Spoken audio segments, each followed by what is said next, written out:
So hello, hi and welcome back to yet another video with a new look. Yes, so yes, we are live. Not we are live, just we are on the first lecture of the TCS NQT जिसमें हम preparation करेंगे। आज जो सबसे पहला जो मैं बताने वाला होगा, इसमें हम सॉल्व करने वाले होंगे 20 क्वेश्चंस न्यूमेरिकल एबिलिटी के। तो अपने कॉपी पर उठा लो, साथ में तुम्हारे क्वेश्चन आते रहेंगे, साथ में सॉल्व करेंगे और ट्राई करेंगे कि विद इन 1 आवर इसको कंप्लीट करें। तो साथ साथ कर सकते हो, साथ साथ करो, बिकॉज ये थोड़ा सा जस्ट 20 क्वेश्चंस हैं, इसमें सारे के सारे टॉपिक कवर हो जाएंगे। और ये पिछली बार आए हुए कुछ 2-3 साल में जो आए हुए क्वेश्चंस हैं वो वाले क्वेश्चंस हैं इसमें। तो तुम उसको एक बार ध्यान रख लेना कैसे कैसे क्वेश्चंस होते हैं, तो वो तुम्हें ईजी रहेगा एक चीज़ पढ़ने में।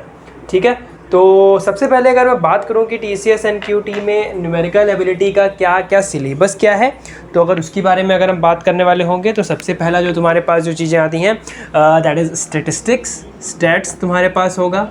ठीक, सिंप्लीफिकेशन के क्वेश्चंस तुम्हारे पास होंगे, सिंप्लीफिकेशन के बाद तुम्हारे पास आता है mensuration, profit and loss and percentage. तो मेंसुरेशन के क्वेश्चन तुम्हारे पास होंगे, mensuration, profit and loss, percentage तुम्हारे पास आएगा। और क्या क्या हो सकता है, वर्क इक्विवेलेंस, जो वर्क एनर्जी वाले वर्क वाले जो क्वेश्चंस होते हैं वो, साथ में तुम्हारे प्रोपोर्शंस और time sequence, proportion and time sequence. तो ये तुम्हारे जो 5-6 टॉपिक हैं वो आते हैं न्यूमेरिकल एबिलिटी वाले पोर्शन के अंदर। तो अगर तुम न्यूमेरिकल एबिलिटी पे बेसिकली फोकस कर रहे हो तो इसमें तुम्हारे न्यूमेरिकल एबिलिटी वाले क्वेश्चंस आएंगे। ठीक है, तो एक बार अपना पेन पेपर निकाल के रख लो और क्वेश्चन की PDF तुम्हें नीचे मिल जाएगी, साथ साथ में तुम्हें क्वेश्चंस भी मिलते रहेंगे। तो एक बार मैं अपना क्वेश्चंस खोल लेता हूँ। ठीक, तो फर्स्ट क्वेश्चन तुम्हें स्क्रीन पे दिख रहा होगा। The question is what is the fourth proportional of 0.006, 1.2 and 6/25। Proportional means what is proportional, अगर थोड़ा बहुत भी मैथमेटिक्स की नॉलेज है, एक तुमने इस चीज़ के बारे में पढ़ा होगा, दैट इज द रेशियो वाला पार्ट। तो प्रोपोर्शन अगर हम सीधी सीधी बात करें, तुमने एक रेशियो वाला टर्म एक तुमने देखा होगा, दैट ये कुछ रेशियो होता है A/B, जिसको आप इक्वल टू लिख के क्या लिखते हो, A/B, कुछ ऐसी चीज़ें। ठीक, ये हमारा कुछ प्रोपोर्शन में आता है। तुम्हें क्या क्वेश्चन में दे रखा है, you have 2 proportion just like 0.006, 0.006, 1.2 and the next one is 6/25। ये तुम्हारे पास 3 प्रोपोर्शन है। You have to find the next one, कि नेक्स्ट प्रोपोर्शन क्या होगा। तो हम इसको कैसे फाइंड करेंगे, सबसे पहली चीज़ में क्या लगा लो, एक x मान के चल लो कि हमारा एक जो नेक्स्ट प्रोपोर्शन है वो क्या है, x है। अब नेक्स्ट प्रोपोर्शन x है, तो हम इसमें कैसे प्रोपोर्शन रख सकते हैं, हमेशा पहले 2 का प्रोपोर्शन निकालो और उसके बाद फिर इन 2 का प्रोपोर्शन निकालो। तो अगर मैं प्रोपोर्शन यानी कि रेशियो, तो रेशियो 0.006 रेशियो 1.2 हम ऐसे लिखते हैं, और इसको मैं क्या लिख दूंगा, 6/25 रेशियो x। तो अगर हमारे पास कुछ प्रोपोर्शनैलिटी वाली अगर कुछ चीज़ें हैं तो उसके बाद फिर यहाँ पे हम कैसे लगाते हैं, डबल प्रोपोर्शन। ठीक है, ये तो बस एक करने की ज़रूरत है, ऐसे कर सकते हो।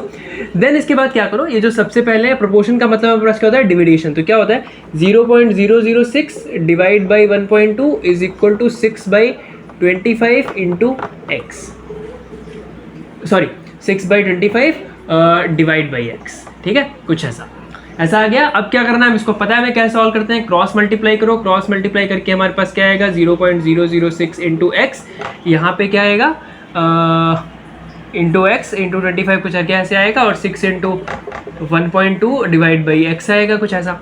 ठीक, सॉरी डिवाइड बाई 25 ऐसे कुछ आएगा।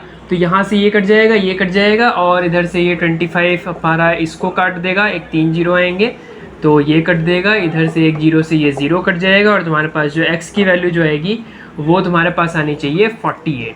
तो जो तुम्हारा नेक्स्ट रेशियो जो बनेगा वो तुम्हारा क्या बनेगा, 48। तो कैसे फाइंड करना है, जस्ट लाइक इन दोनों का अपॉन करो, इन दोनों को अपॉन करो, इक्वल टू निकालो, x की वैल्यू फाइंड कर दो और यहाँ से खत्म कर दो। तो ये था हमारा सबसे पहला सिंपल सा क्वेश्चन जो कि प्रोपोर्शनैलिटी के ऊपर था। तो प्रोपोर्शनैलिटी के जितने भी क्वेश्चन आए कि जिसमें फाइंड करना हो सेकंड प्रोपोर्शन, थर्ड प्रोपोर्शन, तो उसके हिसाब से फाइंड करो। ठीक है, नेक्स्ट क्वेश्चन की तरफ बढ़ते हैं। 2 ants of length 1 centimeter and 1.2 centimeter crawl in opposite direction with average speed of 2 and 3 millimeter per second respectively. How many seconds will they take to cross each other? Question को समझना क्या बोल रहा है। दो एंट हैं, दो चींटियाँ हैं भाई साहब यहाँ पे हमारे पास। तो दो चींटियाँ हैं और उन चींटियों का क्या सीन है, एक 1 सेंटीमीटर की चींटी है, एक 1.2 सेंटीमीटर की चींटी है। तो चींटी बनाने के लिए हम एक नया सा पेन लेते हैं, थोड़ा सा डिजाइनदार लेंगे।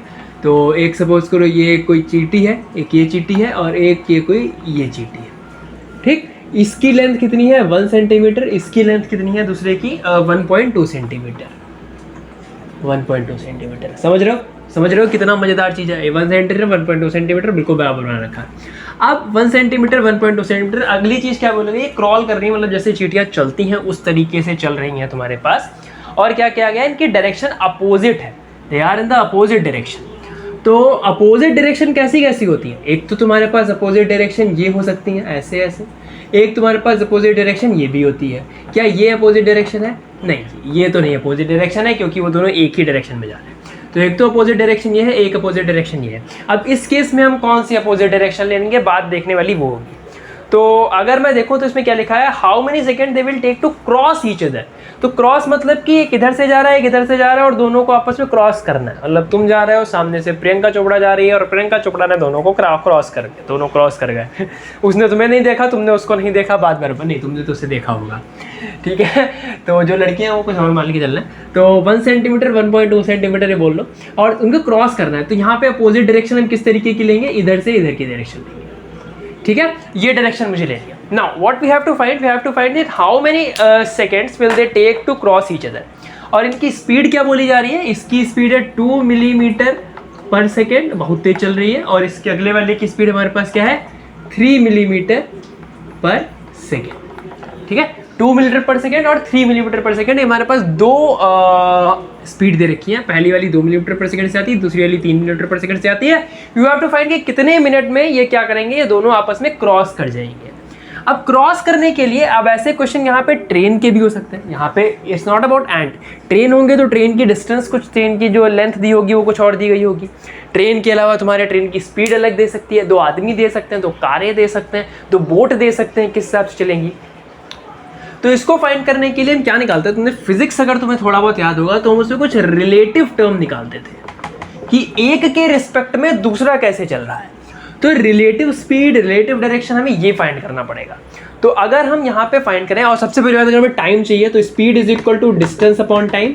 तो टाइम की वैल्यू हमारे पास क्या जाएगी, डिस्टेंस अपॉन स्पीड। तो what we have to find, एक चीज हमें फाइंड करनी है डिस्टेंस और अगली चीज हमें फाइंड करनी है स्पीड। तो हमें डिस्टेंस भी दे रखी है, हमें स्पीड भी दे रखी है, but what we have to do, we have to find the relative speed. अब रिलेटिव स्पीड कैसे निकालेंगे, रिलेटिव स्पीड मीन्स इसके सेंस में ये कैसा चल रहा है और इसके सेंस में ये कैसा चल रहा है। अब इन दोनों के सेंस में तुम ये देखो कि एक थर्ड पर्सन यहाँ पे मान के चलो कि ये एक तीसरा बंदा है और ये इस मोशन को कैसे देख रहा है, ठीक। हम थोड़ा मोशनल वाले फिजिक्स पे जा रहे हैं। तो इस मोशन को ये कैसे देख रहा है, ये क्या देखेगा कि ये 1 सेंटीमीटर, ये 1.2 सेंटीमीटर, मान के चलो ये पड़ोस है, बीच की डिस्टेंस कुछ भी नहीं है। तो ये पूरी डिस्टेंस कितनी हुई, पूरी डिस्टेंस कितनी हुई, यानी कि रिलेटिव डिस्टेंस जो तुम्हारे पास हुई वो कितनी हुई, 1 + 1.2 सेंटीमीटर, ठीक है। तो इसकी जो रियल डिस्टेंस, हमारे रिलेटिव डिस्टेंस जो आएगी वो आएगी 1 + 1.2 सेंटीमीटर। इन दोनों को ऐड कर दो तो ये रियल डिस्टेंस आ जाएगी। तो कितना आ गया हमारे पास, 2.2 centimetre. This is the distance, जो कि मैं डिस्टेंस इसको बोलते हो डिस्टेंस रिलेटिव, ठीक है। Next thing what we have to find the relative speed. तो यहाँ पे इसके आगे सब क्या है, dr और rs लिख दो, dr/s। तो रिलेटिव स्पीड क्या है, रिलेटिव स्पीड कैसी होती है, इसके हिसाब से अगर ये बंदा देख रहा होगा तो कैसे देखेगा ये। अगर सपोज करो तुम अगर यहाँ पे हो, चलो इसको छोड़ दो, यहाँ पे अगर ये वाली चींटी को अगर हम लेके चलें, इस वाली एंट को लेके चलें अगर हम, तो इसको ये क्या दिखेगा, ये तो 2 मिलीमीटर पर सेकंड से आगे बढ़ ही रही है।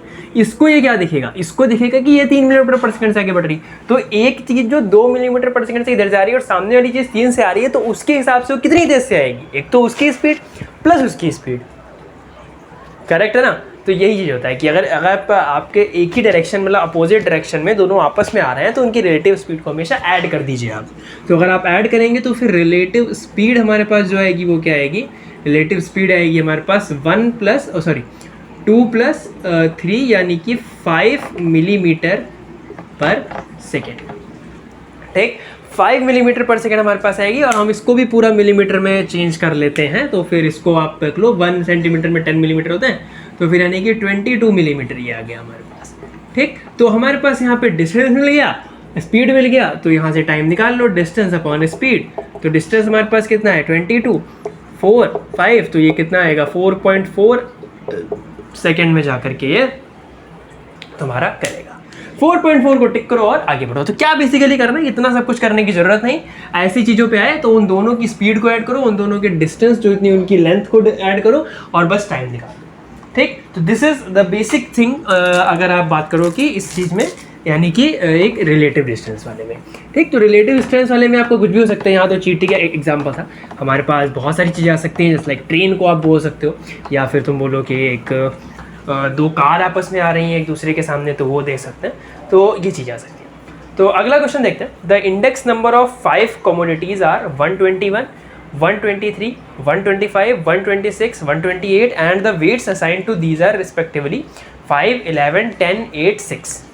Then what is the weighted average index number. अब इसमें एक नई चीज़ आई, वेटेड एवरेज इंडेक्स। तो वेटेड एवरेज इंडेक्स क्या होता है? वेटेड एवरेज इंडेक्स अगर मैं बात करूं तो अगर इस क्वेश्चन को ध्यान से देखें तो हमारे पास क्या है, 5 कमोडिटीज़ है, कमोडिटीज़ या फिर कह सकते हो इंडेक्स नंबर 5, जिनकी क्या लिखा है 121, 23, 25, 26, 28। 123, 25, 26 और 21 भी है। अच्छा, यहाँ से ऐसे कर दें, 21, 23, 25, 26 और 28, 1, 1, 1, 1। ठीक, इसके आगे कितने वेट दिए गए हैं? Weights assign to these are respectively 5, 11, 10, 8, 6। तो इसके आगे हमारे पास 5, इसके आगे 11, इसके आगे 10, इसके आगे 8 और इसके आगे 6, कुछ ऐसा वेट दिया गया। You have to find weighted average index. तो वेटेड एवरेज इंडेक्स अगर मुझे फाइंड करना है तो हमें क्या करना पड़ेगा, इन सभी सम ऑफ ऑल वेट्स। तो weighted average index is equal to sum of all weights. ठीक, जितने भी वेट्स हैं उनका सबका सम तुम करोगे और अपॉन कितने टोटल नंबर ऑफ वेट्स हैं, and total number of weights. ठीक, सम ऑफ ऑल वेट्स और टोटल नंबर ऑफ वेट्स। अब कितने वेट्स हैं ये देखो, एक कुछ कॉमोडिटी है, एक तरीके से मान के चलो कि ये जो दिए गए हैं ये हमारे पास दिए गए हैं वेट्स, और ये दिया गया है इनके कितने इनके पीसेस हैं, या फिर कह सकते हो कितने नंबर ऑफ पीसेस किसी भी चीज़ के। मान के चलो कोई बोरियां हैं, वो एक मतलब ट्रक में बोरियां लोड करी जा रही हैं, जिसमें 5 प्रकार की बोरी हैं, एक 121, 123, 125, 126 और 128। हर एक बोरी का इतना इतना वेट है, और एक बोरी कितनी है, ये वाली बोरी 5 है, ये वाली 11 है, ये 10 है, ये 8 है, 6 है। तो टोटल वेट अगर मुझे निकालना होगा, मैं क्या करूंगा, एक का जितना वेट है उसको उससे मल्टीप्लाई। तो क्या करूँ, इसको इससे मल्टीप्लाई, इसको इससे मल्टीप्लाई, इसको इससे मल्टीप्लाई, इसको इससे मल्टीप्लाई, इसको इससे मल्टीप्लाई। इससे तुम्हें क्या निकलेगा, इससे तुम्हें निकलेगा सम ऑफ ऑल द वेट्स और इनका सबका सम, यानी कि 121 into 5 plus 123 into 11 plus 125 into 10 plus 126 into 8 plus 128 into 6। इसको फाइंड करो, इससे तुम्हारा यहाँ कुछ सम निकलेगा। वो सम निकलने के बाद तुम्हें क्या करना है, टोटल नंबर ऑफ वेट्स। हमारे पास टोटल नंबर ऑफ वेट्स हमारे पास कितने हैं, कितने वेट दे रखे हैं, 5, 11, 10, 8, 6। इनको सबको ऐड करो, यानी कि 5, 11, 16, 10, 26, 8, 34, 6, 40। टोटल वेट्स हमारे पास कितने दे रखे हैं, टोटल वेट्स हमारे पास कितने दे रखे हैं, 40। इनका सबका अगर तुम मल्टीप्लिकेशन वगैरह करके अगर सब कुछ निकालोगे तो इसका कुछ आएगा तुम्हारे पास, इसकी आंसर आएगा 4984, इसकी वैल्यू आएगी। और फिर क्या कर दो, इस वेटेड एवरेज इंडेक्स में तुम इसको पुट कर दो, तो कितना आ जाएगा 4984 डिवाइड बाई 40। इस आंसर को निकालो और इसका आंसर यहाँ पे पुट कर दो। क्लियर है? इसका जो भी आए आउटपुट क्या आएगा, ये 41 जा कुछ जाएगा, यहाँ से 41 टाइम्स जाएगा, 9 बचेगा, 2 टाइम्स जाएगा, फिर 18 बचेगा, 184, 4 3 जा 123 के समथिंग कुछ आएगा। और तुम्हारा ऑप्शन दे रखा है फर्स्ट वाला, सॉरी 124.6। ठीक है, तो 124 4 16 या 4 16, तो 124 के समथिंग आएगा यहाँ पे, और उसको यहाँ पे बना के टिक कर दो। तो क्या करना है, वेटेड एवरेज इंडेक्स में सबका सम निकालना है, sum of all the weights upon total number of weights. इसको निकाल के स्क्रीनशॉट लेना है, स्क्रीनशॉट ले लो, क्वेश्चंस के पीडीएफ तुम्हें नीचे मिल जाएंगे, तो कोई दिक्कत वाली बात नहीं है। और इसके बाद फिर हम चलते हैं अपने अगले क्वेश्चन। ठीक है, हमने इतने सारे क्वेश्चन सॉल्व कर लिए। आप हो सकता है, मुझे लग रहा है कि साथ साथ कर रहे होगे, इतना कर लोगे तुम्हारा एप्टीट्यूड तैयार हो जाएगा। It's not about the TCS, कि किसी भी प्लेसमेंट से रिलेटेड आपके जो भी एप्टीट्यूड वाले क्वेश्चन है वो तुम्हें निकल जाएंगे। नेक्स्ट क्वेश्चन हमारे पास कहता है question number 4, which one among the following has the least value. तो फटाफट से अपने वीडियो को पॉज करो और इसका सोल्यूशन निकालने की कोशिश करो। Which one among the following has the least value, इनमें से किसकी लीस्ट वैल्यू है। रूट में कुछ वैल्यू दी गई है, root 75 minus root 74, root 74 minus root 73, root 77 minus root 76, root 76 minus 75, mean 73, 74, 75, 76, 77। ठीक है, फटाफट करो, देखो कितनी देर में कर पाओगे। तुम्हारे पास सिर्फ 1 मिनट का टाइम है, 1 मिनट के लिए पॉज करो, देखो कर सकते हो कि नहीं। कैलकुलेटर नहीं यूज़ करना। सीन क्या है, चाहोगे तो रूट सबके निकाल लो, 75, 74, ठीक, और वैल्यू पुट कर दो, बट ऐसा कोई क्यों करे। एक टर्म तुमने पढ़ा होगा मैथमेटिक्स में, रैशनलाइजेशन।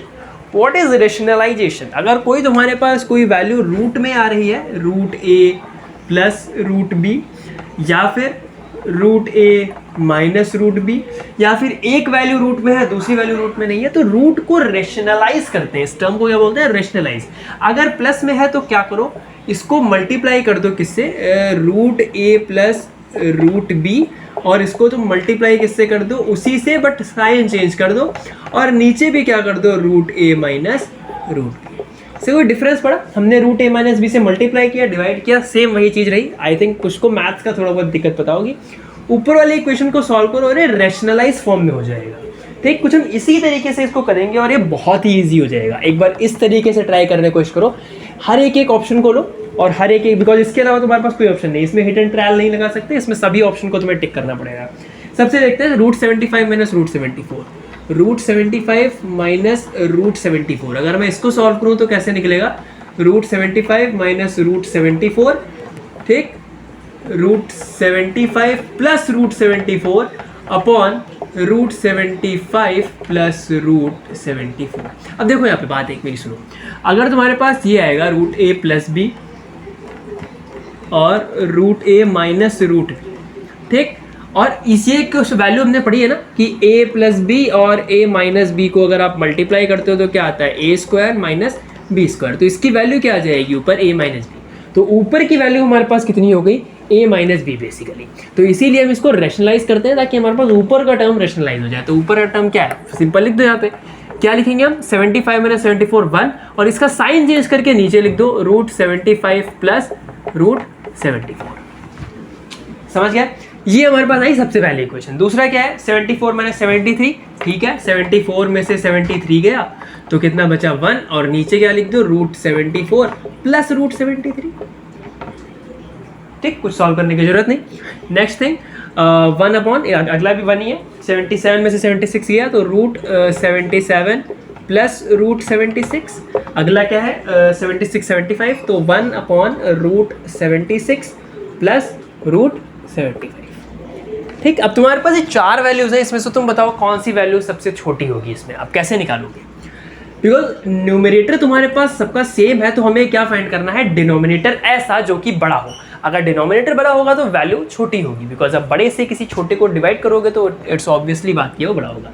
अब 75 और 74, 74 और 73, 77 और 76, 76 और 75, अगर डिनोमिनेटर बड़ा करना है और दो चीज़ें ऐड हो रही हैं तो बड़ा डिनोमिनेटर क्या होगा, कोई दो बड़े नंबर्स का एडिशन।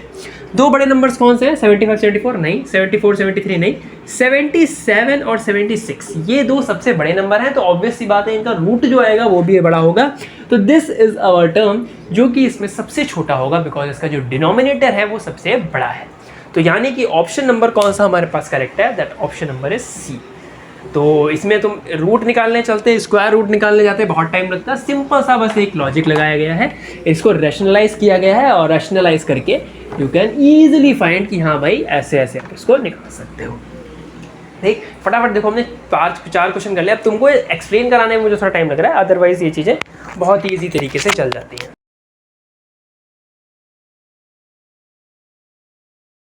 अच्छा जी, तो यहाँ तक अभी हमने भैया 4 क्वेश्चन कर लिए हैं सबके, ठीक है। तो next thing, let's move with another question, and the question is, it is related to profit loss कह सकते हो, या फिर कह सकते हो एक तरीके से परसेंटेज वाला क्वेश्चन, जो कि मैंने बताया था कि हाँ परसेंटेज वाले क्वेश्चन भी आते हैं। So the question is, a sum was lent to Ravi for 3 years by an organization that fixed a yearly rate of 10% compound interest for repayment along with the condition of recovery in equal installments of ₹31944 what percentage above the borrowed amount Ravi had to pay the organisation. तो भैया रवि एक आदमी है जिसने 3 साल तक का एक रेंट लिया है, तो लोन लिया है, फिर 10% का पॉइंट इंटरेस्ट, मतलब उसने 3 साल में उसको चुकता कर देना है और हर साल 10% इस पर इंटरेस्ट लगता रहेगा। ठीक, हर इक्वल इंस्टॉलमेंट आप 31944 की एक इक्वल इंस्टॉलमेंट आप दोगे, return of recovery in equal installments of ₹31944। ठीक है, what percentage above the borrowed amount Ravi had to pay the organisation. मतलब उसने एक क्या बोला कि एक रवि ने कुछ अमाउंट लिया है रेंट पे, कुछ लोन लिया है, कुछ समथिंग कुछ लोन लिया होगा, उसके ऊपर 10% पर एनम के हिसाब से उसके ऊपर इंटरेस्ट लग रहा है, मतलब हर साल 10% उस पर बढ़ जाता है। वो 31944 रुपीज़ हर बार पे करता है और हर बार पे करने के बाद में जो 3 साल के बाद में 3 इयर्स के बाद उसका जो अमाउंट है वो पूरा कंप्लीट हो जाएगा और 31944 रुपीज़ वो हर साल पे करता है।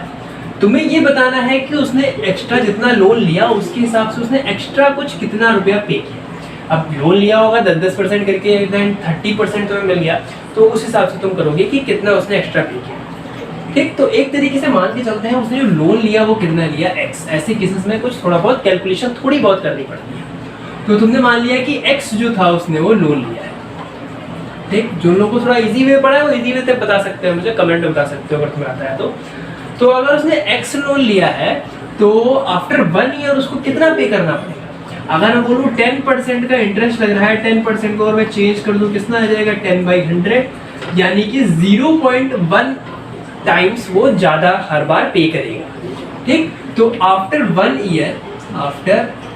ईयर उसके ऊपर कितना पड़ेगा 1.1x। ठीक, 0.x यानी कि 0.1x प्लस x कितना पड़ा 1.1x। ठीक, 1 साल के बाद अब उसने क्या बोला कि 1.1x अमाउंट इतना हो गया उसका, उसमें उसने कितना पे कर दिया 31944 पे कर दिया। तो आफ्टर पेमेंट के बाद हमारे पास कितना बचा, तो पेमेंट के बाद हमारे पास कितना बच रहा है 1.1x माइनस 31944, जो कि कहाँ जाएगा वो नेक्स्ट ईयर में जाएगा। अब ये अमाउंट किसके लिए बनेगा, ये अमाउंट अगले साल के लिए बनेगा। तो सेकेंड ईयर में जब दूसरे साल में जब वो पहुंचेगा तब उसको कितना पे करना पड़ेगा 1.1 प्लस 1.1x माइनस 319,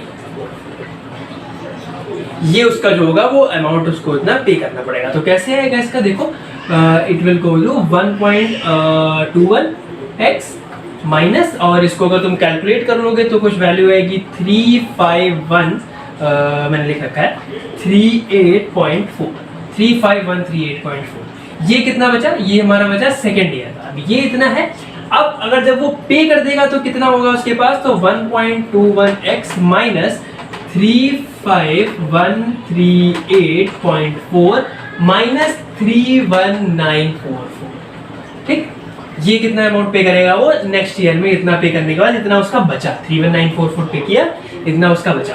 तो इसको कैलकुलेट कर लो, कैलकुलेट करते हैं, इसको कैलकुलेट करने के बाद देखें कितना आएगा।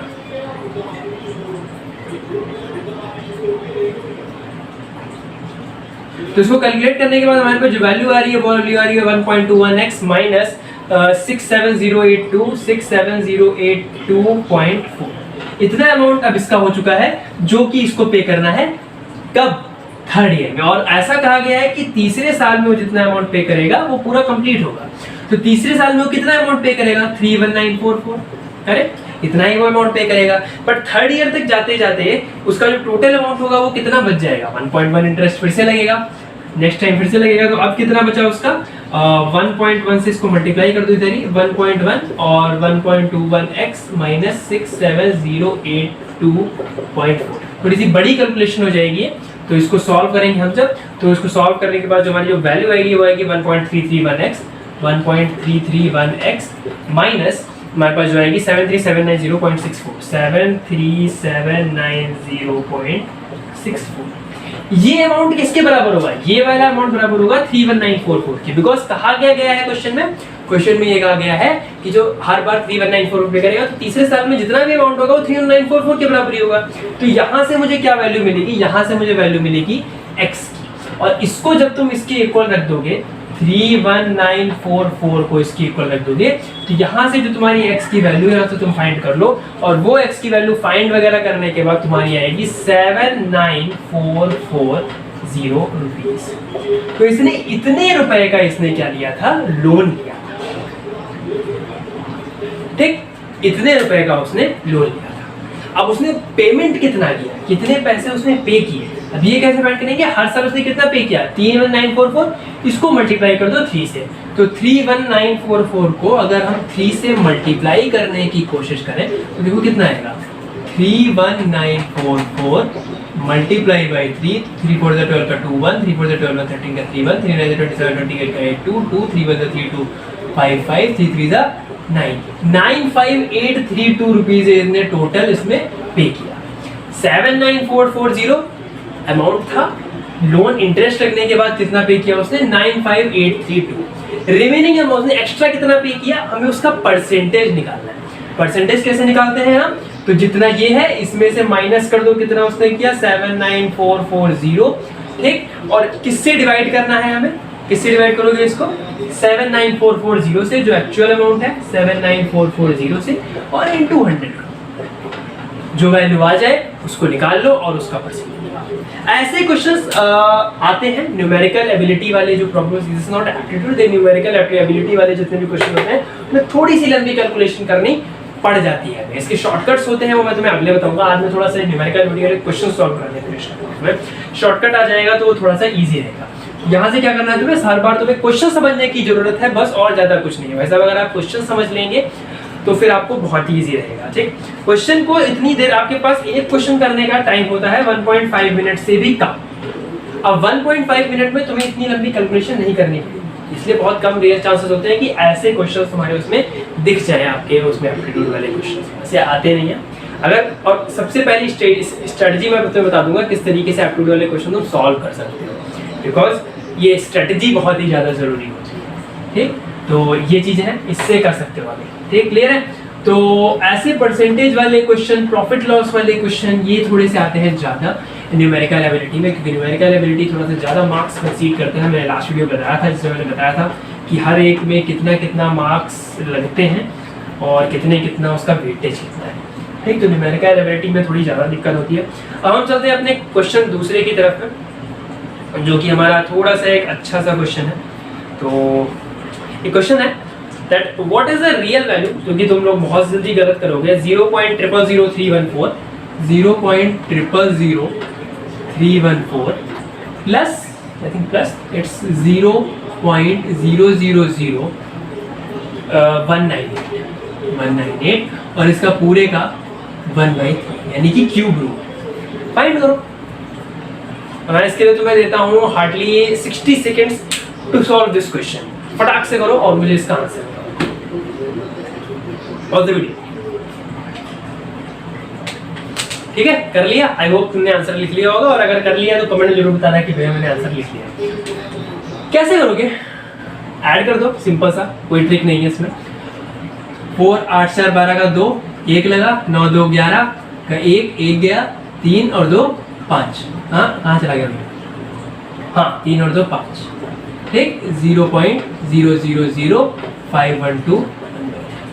अब अगर तुम्हें थोड़ा बहुत क्यूब रूट की नॉलेज है, थोड़ा बहुत भी क्यूब पता है, तो तुम ये देख सकते हो कि ये तो पहले किसी का क्यूब होगा, बिकॉज इसके आगे 6 हैं तो 2 2 2 6 बनेंगे। 5 और 2 किसका क्यूब होता है, 5 और 2 8 का क्यूब होता है। तो यहाँ पे क्या लिख सकते हो तुम, 0.8 का क्यूब और इसके आगे 1/3। कितना टाइम लगा, हार्डली 30 सेकेंड्स। क्यूब तुम्हें थोड़े बहुत पता होने चाहिए, क्यूब याद कर लो, एटलीस्ट 1 से लगा के 10 तक तो क्यूब है उसको याद कर लो, अगर एप्टीट्यूड क्लियर करना चाहते हो तो। 3 3 ये कैंसिल हो गया, आंसर क्या आ गया हमारे पास 0.8। 0.8 is the option number C को मैंने टिक लगाया और मैं आगे बढ़ गया नेक्स्ट सेशन।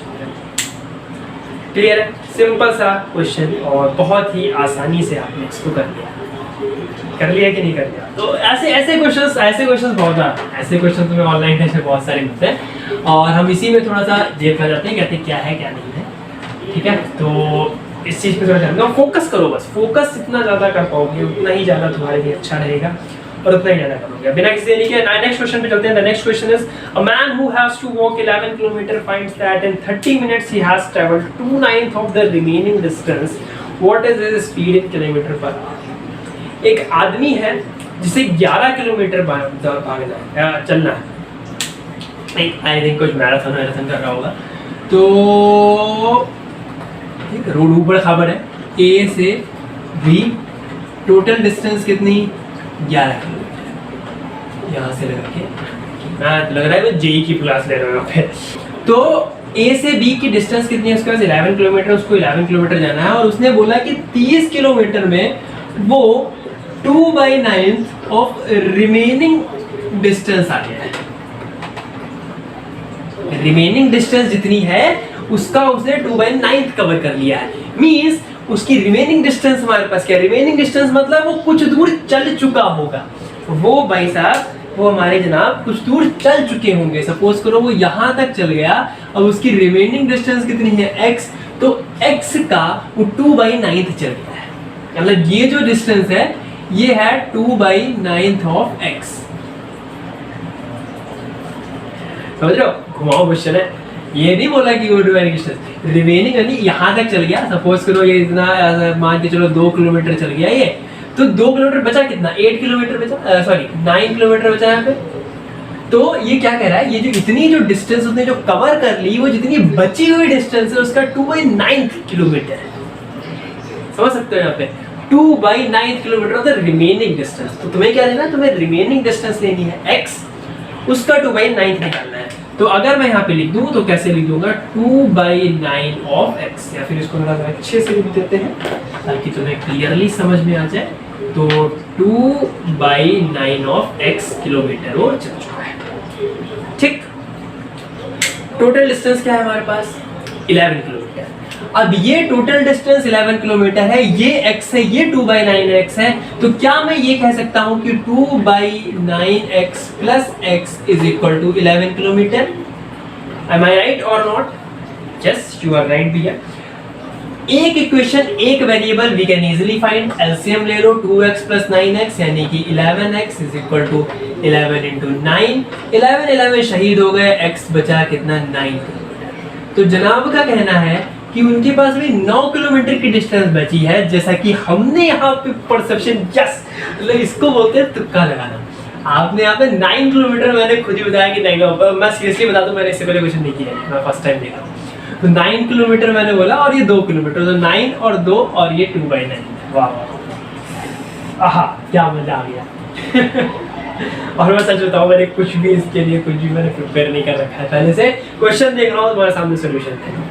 ठीक है, तो 9 kilometre x is equal to 9 kilometre. तो रिमेनिंग डिस्टेंस की कितनी है, this is remaining distance, it's not covered distance. परेशान मत होना, इट्स नॉट कवर्ड डिस्टेंस। तो कवर उसने कितना किया, सिर्फ 2 किलोमीटर। अब भाई साहब क्वेश्चन में क्या पूछ रही है, what is speed in kilometre per our. अच्छा उसको स्पीड बतानी है। अब ये 30 मिनट में कितना चला, 2 किलोमीटर। उसने बोला ना 30 किलोमीटर 2 किलोमीटर है, तो 30 मिनट में अगर जनाब 2 किलोमीटर चल रहे हैं यानी कि आधे घंटे में 2 किलोमीटर, थोड़ी सी ज़्यादा ही स्लो स्पीड है। तो हमारे पास स्पीड निकालने के लिए डिस्टेंस अपॉन टाइम है। डिस्टेंस हमें पता है, डिस्टेंस कितना कवर किया उसने 2 किलोमीटर। टाइम उस क्या बोलते हैं, टाइम कितना लगा 30 minute, it is minute 30 minute. तो 2/30 कर दें, 2/30 कर दें, बट किलोमीटर पर मिनट कुछ नहीं होता, इसको आर में चेंज करो या फिर उसको मीटर में चेंज करो। तो आर में चेंज करेंगे कितना आएगा 1/2 यानी कि 0.5 आर। तो 0.5 आर मीन्स इसको मैं कर दूं तो 4 किलोमीटर पर, क्या मेरा सही है? Yes, 4 kilometre per hour is the right answer. कैसे करना है तो क्वेश्चन की लैंग्वेज समझे, कितना कितना घुमाऊ क्वेश्चन था ये हमारे पास कि रिमेनिंग डिस्टेंस का 2.9 किलोमीटर चला और उसको सम कर दो, x निकाल लो और सिंपल से यहाँ पे 4 किलोमीटर पर आर। कुछ भी नहीं है, ज़्यादा कुछ नहीं, बस खाली दिमाग खराब करने वाला क्वेश्चन। ठीक है, क्लियर है, समझ है? नहीं समझ आ रहा एक बार कमेंट में बता देना, मैं फिर से बता दूंगा। अगर कोई भी क्वेश्चन में अगर दिक्कत है तो हमने इतने क्वेश्चंस कर लिए हैं। आई गेस तुम्हें थोड़ा बहुत आइडिया हो गया होगा किस तरीके से, और इसी तरीके से क्वेश्चन आते हैं। जी हाँ, ज़्यादा टफ क्वेश्चन नहीं होते बिकॉज ये टफ क्वेश्चन ही नहीं भेजा है। तो ड्रेस चेंज दिख रही होगी। एक्चुअली क्या हुआ, कल मेरी वो बैटरी डाउन हो गई फ़ोन की, तो अब नेक्स्ट डे वीडियो रिकॉर्ड कर रहा हूँ। सो कल हमने 7 क्वेश्चंस कर लिए थे, मेरे हिसाब से 7 क्वेश्चन, अभी तक हमने 7 क्वेश्चन कर लिए। नाउ अब 3 और क्वेश्चंस करेंगे, उसके बाद इस वीडियो को एंड करेंगे। और मैं तुम्हें प्रैक्टिस सीरीज़ के लिए नीचे PDF दी गई है, उसको डाउनलोड करना, उससे सारे रेफरेंस लेते रहना।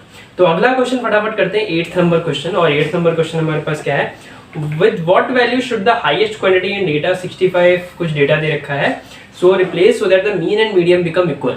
तुम्हें क्या करना है, एक डेटा दे रखा है जो कि तुम्हारे सामने लिखा है 65, 52, 14, 26, 18, 35, 32, 38, और इस डेटा में से जो हाईएस्ट वैल्यू है उसको तुम्हें किसी दूसरे नंबर से रिप्लेस करना है, और इस तरीके से रिप्लेस करना है जिससे कि उसका मीडियन और मीन इस पूरे डेटा का बराबर हो जाए। अब बात करते हैं अगर मीन की, तो मीडियन और मीन क्या होता है वो बात करते हैं। सपोज करो तुम्हारे पास एक नंबर दे रखे हैं 2576, ठीक है, कुछ डेटा दे रखा है। अगर मुझे मीन निकालना है, mean is equal to average, तो हम मीन कैसे निकालते हैं, मीन निकालने के लिए इनका सबका सम करो, 2 + 5 + 7 + 6, और इससे किससे डिवाइड करो, तो number of items is 4। Second thing, अगर मुझे इसका मीडियन निकालना है, मीडियन और मोड निकालने के लिए तुम्हें इसको सॉर्टेड ऑर्डर में करना पड़ेगा, इन द इंक्रीजिंग ऑर्डर। तो अगर मैं इसको इंक्रीजिंग ऑर्डर में करूं, कितना आएगा, 2, 5, 6, 7। अब मीडियन के लिए तुम्हें बीच वाला टर्म देखना है, तो इसमें बीच का टर्म क्या है, because it is an even, तो बीच के टर्म हमारे ये 2 नंबर। अब इन 2 नंबर्स का अगर ऑड होता, अगर सपोज करो यहाँ पे 8 होता, तो बीच वाला टर्म 6 होता, और 6 ही हमारा निकल आता इसका हमारा मीडियन। बट यहाँ पे इवन नंबर्स है, तो इवन नंबर में बीच के 2 टर्म्स देखते हैं और उनका हम मीन निकालते हैं। तो अगर मैं इसका मीडियन निकालूं जाके, तो मीडियन क्या होगा, 5 और 6 का मीन, तो 5 और 6 का मीन यानी कि 5.5 इज अवर मीडियन। ठीक, तो इस तरीके से मीडियन निकालते हैं। तुम्हें क्या करना है, इस पूरे डेटा में मीडियन और मीन तुम्हें बराबर रखना है, और तुम्हें हाईएस्ट नंबर जो है उसको रिप्लेस करना पड़ेगा। तो हाईएस्ट नंबर तुम्हें रिप्लेस कराना है किसी एक ऐसे नंबर से जिससे कि तुम्हारा मीडियन और मीन जो है वो इक्वल हो जाए। ठीक है, तुम्हारे पास डेटा क्या है, डेटा है 62, 52, 14, 26, 18, 35, 32, 38। लिख लेते हैं एक बार, 62, 52, 14, 26, 52, 14, 26, 18, 35, 32, 38, 18, 35, 32 और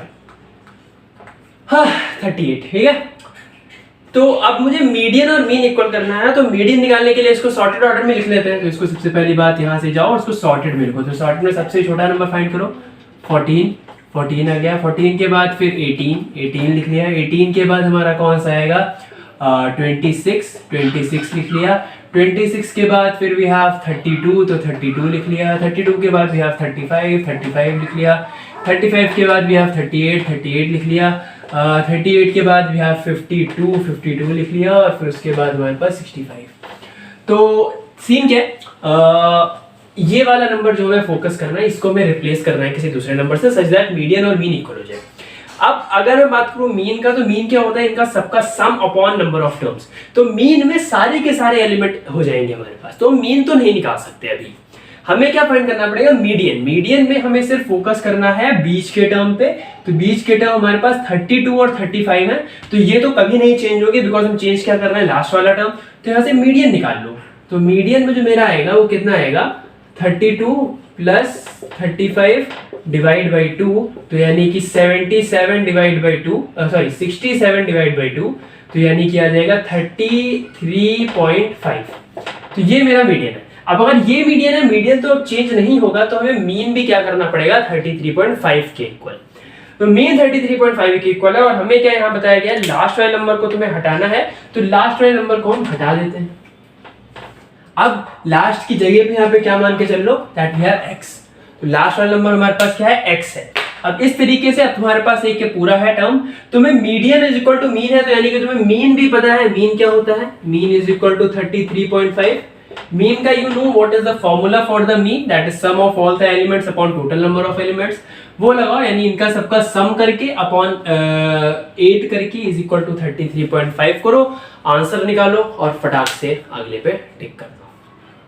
क्लियर है? तो इसमें ये चीज देखनी है कि मीडियन और मीन में से तुम्हें मेन चीज पहले फोकस किस पे करनी है। ठीक है, तो अगला क्वेश्चन पे चलेंगे हम लोग, और next question is about work energy, कह सकते हो वर्क एनर्जी पावर समथिंग वाला। तो उसको करते हैं। तो क्वेश्चन तुम्हारे नीचे लिख के रखा है, एक बार पढ़ो शांति से, देखो क्या है। तो पीडीएफ में भी दे रखा होगा, तो पीडीएफ भी अगर खुली है तो वहां से देखो कि क्या क्वेश्चन क्या कह रहा है। एक तो क्वेश्चन कुछ ये कह रहा है कि एक हमारे पास एक work is assigned to 6 men and 12 women, तो 6 आदमी और 12 औरतों को वर्क असाइन किया गया है, जो कि टोटल कंप्लीट वर्क कितने दिन में करते हैं, 3 days में। ठीक है। सिमिलरली क्या गया, it was also observed that together they can do 7 times as much work a man and a woman can do। ठीक है। तो अगर वो एक साथ अगर काम करें, वो 7 टाइम ज्यादा काम करेंगे as comparison to a man and a woman.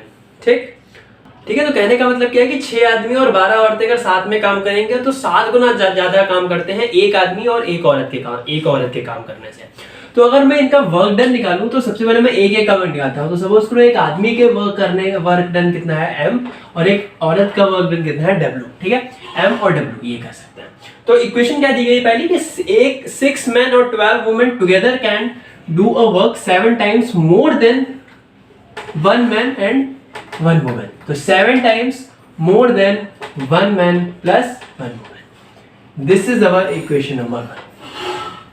ठीक, जो कि हमें क्वेश्चन में दे रखा है। नेक्स्ट थिंग वो हमसे क्या कहता है, नेक्स्ट थिंग जो क्वेश्चन है वो हमसे ये कहता है कि it was observed that the work is completed in the 3 days। तो जो काम जो है वो कितने दिन में हो रहा है, हमारे पास 3 दिन में कंप्लीट हो रहा है। तो टोटल वर्क डन हमारा कितना होगा, टोटल वर्क डन कितना होगा, 3 into 6 men plus 12 women का वर्क इतना, और ये 3 दिन में कंप्लीट हो रहा है। तो अगर हम इस इक्वेशन को अगर मैं सॉल्व करूं तो यहाँ से m और w के बीच में मुझे रिलेशन मिलेगा। तो ये कितना मिलेगा, 7m minus 6m यानी कि m, और ये इधर जाएगा तो ये कितना बचेगा, 12w minus 7w is equal to 5w। ठीक, तो m by w अगर मैं यहाँ से निकालूं तो ये कितना आ रहा है, 5/1 m और w का रेशियो, यानी कि एक आदमी के काम करने की यूनिट कितनी है, 5 यूनिट, और 1 unit is equal to work done by a woman. ठीक है। तो अब यहाँ पे तुम अगर इसको कर दो तो टोटल वर्क डन तुम्हें यहाँ पे मिल जाएगा 3 into 6 into 5 plus 12 into 1। तो ये जो वैल्यू आएगी वो कितनी आएगी, 3 into 6 5 30 plus 12 यानी कि 42, 3 2 6, 3 4 12, 126 जो है वो टोटल वर्क डन है तुम्हारे पास। ठीक, इतना काम 3 दिन के अंदर हुआ है। ठीक, अब पूछा क्या गया है कि यहाँ पे अगर तुम्हारे पास 14 वुमेन्स को काम करने पे लगाया जाए तो कितना टाइम लगेगा इस पूरे काम को कंप्लीट करने में। तो एक वुमेन कितना काम कर रही है, 14, तो 1, तो 14 वुमेन्स कितना काम करेंगी, 14 यूनिट, और हमें कितना काम कितना कराना है, हमें 126 यूनिट। तो कितने नंबर ऑफ डेज लगेंगे, तो नंबर ऑफ डेज निकालने के लिए कि जितना काम करना है उसमें से जितना काम कोई यूनिट कर रहा है 14 उससे डिवाइड कर दो। ठीक है, तुम्हारे पास जो वैल्यू आएगी ये कुछ वैल्यू तुम्हें निकलेगी 14 है ना, देखते हैं एक बार। हाँ ठीक है।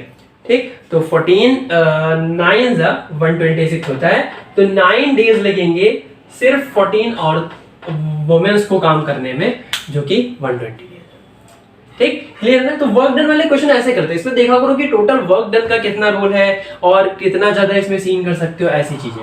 तो ये सब चीजें थोड़े थोड़े इजी क्वेश्चन होते हैं अगर तुम्हें थोड़ा सा दिमाग लगाना आ जाए और थोड़ा सा तुम अगर इसमें प्रैक्टिस कर लो, प्रैक्टिस करोगे तो फिर थोड़ा सा इजी रहेगा, अदरवाइज डिफिकल्टी आ सकती है इसमें। ठीक है, तो प्रैक्टिस मेक्स मैन परफेक्ट कहा जाता है भाई साहब, और जितनी ज़्यादा प्रैक्टिस करेंगे उतना ही ज़्यादा आपको अच्छा लगेगा। तो एक आखिरी क्वेश्चन है जो कि क्वेश्चन नंबर 10 है, तुम्हारे पीडीएफ का लास्ट क्वेश्चन होगा सॉल्व वाले में, इसका आंसर दे रखा है। इसके बाद तुम्हारे पीडीएफ के नीचे कुछ 5 क्वेश्चन ऐसे मैंने दे रखे हैं जिनको तुम्हें खुद प्रैक्टिस करनी है। खुद प्रैक्टिस करो, अगर हो जाते हैं तो ठीक, नहीं होते हैं तो कमेंट में मुझे एक बार जरूर बताना, मैं उन क्वेश्चंस को नेक्स्ट वीडियो में ट्राई करूंगा कवर करने की। ठीक है, ऐसे तो बहुत सारे क्वेश्चन हैं हमारे पास, सारे क्वेश्चन करने बैठ गए फिर तो बहुत टाइम लग जाएगा। ठीक, तो question is that if n is an integer such that 1n352 is a 6-digit number exactly divisible by 24, what will be the sum of the possible values of n। तो चलो भाई बताओ, a 15 27 यानी कि एक n 6 डिजिट का number है 1nn352, nn मतलब दोनों नंबर सेम है, वहां पे ऑब्वियस सी बात है। 1nn352 6 डिजिट का नंबर है जो कि डिविजिबल है 24 से। तो इसमें पॉसिबल वैल्यूज ऑफ n क्या है और उनका सम क्या है, जितनी भी n की पॉसिबल वैल्यूज है उनका सबका सम निकाल के तुम्हें आउटपुट देना है, मतलब रिजल्ट बताना है क्या है और उसको टिक करना है।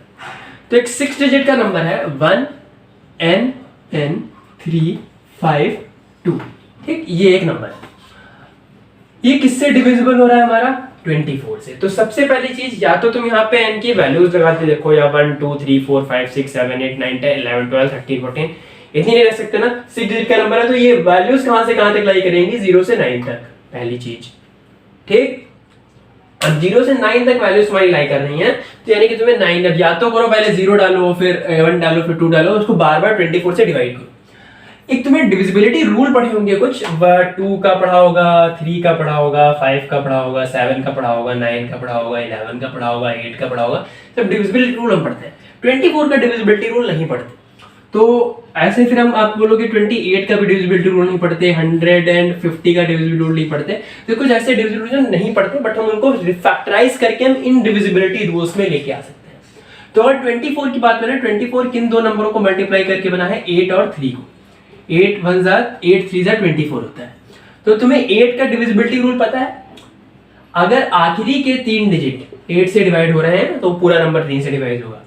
3 का डिविजिबिलिटी रूल पढ़ा है, sum of all the numbers, sum of all the digits should be divisible by 3। ठीक, सम ऑफ ऑल जितनी भी जितना बड़ा नंबर है उनकी सबकी सम कर दो डिजिट्स का, वो अगर 3 से डिविजिबल है तो पूरा का पूरा नंबर 3 से डिविजिबल होता है। ऐसा 3 के डिविजिबिलिटी रूल में। 8 के डिविजिबिलिटी रूल में क्या है, जितना भी बड़ा नंबर हो, 1000 डिजिट का, कितने भी डिजिट का, आखिरी के 3 डिजिट उठाओ, अगर वो 8 से डिवाइड हो रहे हैं then it is divisible by 8। तो अगर कोई नंबर 24 से डिवाइड हो रहा है तो इसका मतलब है कि वो 8 से भी डिवाइड होगा, वो 3 से भी डिवाइड होगा। तो हम सबसे पहले देखते हैं कि 8 से डिवाइड होने का मतलब क्या है, कि आखिरी के 3 डिजिट 8 से डिवाइड होने चाहिए। यस, आखिरी के 3 डिजिट 8 से डिवाइड है, बट इससे मेरा n नहीं निकल रहा। 3 से डिविजिबिलिटी में क्या है, sum of all the digit should be divisible by 3। तो 1 plus n plus n plus 3 plus 5 plus 2, ये किसके डिविजिबल होगा, ये किससे डिविजिबल होगा 3 से, यानी it should be divisible by 3। इसको पूरे को निकालो तो ये क्या होगा यहां से हमारे पास कि 1 प्लस n यानी कि 2n प्लस 5 3 8 2 10 और 11, 2n plus 11 should be divisible by 3। अब यहां से n की वैल्यू तुम्हें लगानी पड़ेगी पुट मेथड से, कि मतलब इसमें रैंडमली वैल्यूज पुट करते रहो और तुम निकालते रहो। अब 3 से कौन कौन से नंबर डिवाइड होते हैं, 3 6 9 12 15 18 21 24 27 30 33 36 ऐसे करते हैं। तो यहाँ पे क्या आएगा, यहाँ पे 11 प्लस 2 के समथिंग कुछ आ रहा है। तो अगर हम n की वैल्यू 0 रखें तो बनेगी ये बात। तो 11 अगर हम n की वैल्यू यहाँ 11 से ज्यादा किस पे आ रही है, 12 पे, 15 पे, 18 पे, 21 पे, इन पे सकते हैं। तो क्या 12 हम इससे बना सकते हैं, जी नहीं, बिकॉज n की वैल्यू अगर हम 0 भी रखेंगे तो 11 बनेगा, और ये ऑड है तो यहाँ इवन बनेगा। तो कुछ हम यहाँ पे इवन प्लस ऑड, अगर इवन प्लस ऑड अगर हम देखते हैं तो कोई ऑड वैल्यू आएगी। ठीक, तो पहली ऑड वैल्यू मेरे पास कितनी है 15, तो हम 15 बना सकते हैं। यस, n की वैल्यू अगर आप 2 रख दो तो हमारे पास ये नंबर पूरा कितना बन जाएगा 15। अगला हम क्या 21 बना सकते हैं। यस, अगर हम n की वैल्यू यहाँ पे 5 रख दें तो कितना आ जाएगा, 5 2 10 प्लस 11 यानी कि 20 बना जाएगा। अगला क्या है 27, तो हमें 27 बनाना है। 27 बनाने के लिए हमें इसको 16 बनाना पड़ेगा। 16 बनाने के लिए हमें इसको 8 से मल्टीप्लाई करना पड़ेगा। तो n की वैल्यू जो हम 8 रख देंगे तो ये आ जाएगा। इसके बाद क्या बन रहा है हमारे पास 33, तो क्या हम इससे 33 बना सकते हैं। यस, 11 इंटू 11 प्लस कितना 22 बनाने के लिए n की वैल्यू 11 रखनी पड़ेगी। अगर आप n की वैल्यू 11 रख दोगे तो यहाँ पे 11 प्लस 11 कितना हो जाएगा, 4 नंबर और बढ़ जाएंगे और ये 6 डिजिट से ज्यादा हो जाएगा। तो हमें क्या सिंगल डिजिट, मैंने बोला 0 से n तक की वैल्यू चाहिए, तो हमारे पास 3 वैल्यूज आ गई पॉसिबल जो कि n की वैल्यू हो सकती है। तो n की वैल्यू कितनी आ सकती है 2 5 और 8, these are the possible values जिससे कि 24 से डिवाइड होगा। अब तुम्हें क्या करना है, इनका सबका सम ले लो, 8 2 10 5 15, तो 15 इज द फाइनल आंसर जो कि तुम्हें टिक करा देगा। और option number A is the correct one. Italic वाले टर्म में लिखे हैं वो, तो जितने भी करेक्ट आंसर है इटैलिक में लिखे हैं। ठीक, तो ये था हमारा आज का न्यूमेरिकल एबिलिटी का एक थोड़ा छोटा सा इंट्रोडक्शन कह सकते हो, या फिर कह सकते हो 10 क्वेश्चंस। आई होप तुम्हें इस चीज़ का पसंद आया होगा, कोई थोड़ा तुम्हें ईजी लगे होंगे बहुत सारे क्वेश्चंस। तो ऐसे ही क्वेश्चंस आते हैं और ऐसे ही क्वेश्चंस करे जाते हैं। तो that's all from this video. तब तक के लिए अपना ख्याल रखें, अपने आस पड़ोसियों का ख्याल रखें, मेहनत करते रहें और हम ऐसे ही मिलते रहेंगे रोज़ के रोज़। ट्राई करूँगा कि अब डेली आऊँ, बिकॉज एक बहुत लंबा गैप हो गया आपके साथ इंटरेक्शन करने में या तुम लोगों के साथ बातचीत या कोई वीडियो बनाए हुए 2-2.5 हफ्ते हो गए।